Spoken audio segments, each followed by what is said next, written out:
So we made it then into the new year, 2024. Seen the family maybe over Christmas, celebrated possibly with friends at New Year, or maybe you had a quieter one. Did you make resolutions for 2024? What things have you decided to do or not do? Maybe more importantly, why?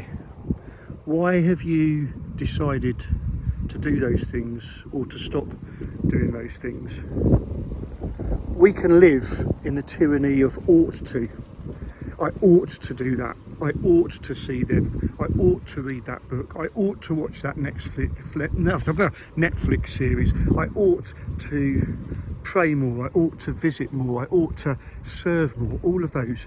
And we can live a life of guilt where we do things because we feel that we ought to. And maybe we've made resolutions because we feel that we ought to. It's not necessarily that they're good for us or that we should do them, but we've just felt that we should do it because we ought to. That's the way we've made those decisions. They won't stick, I reckon. They won't last.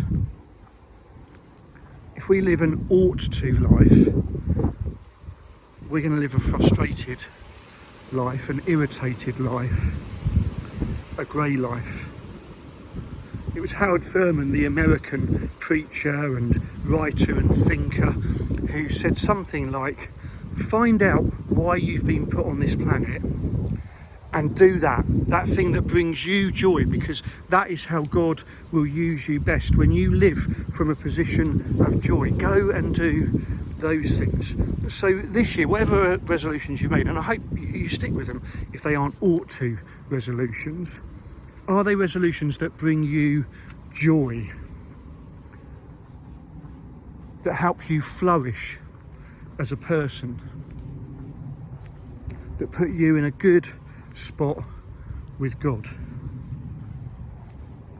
I hope you have a great 2024 and that you know the God of love richly and deeply in your soul. Take care.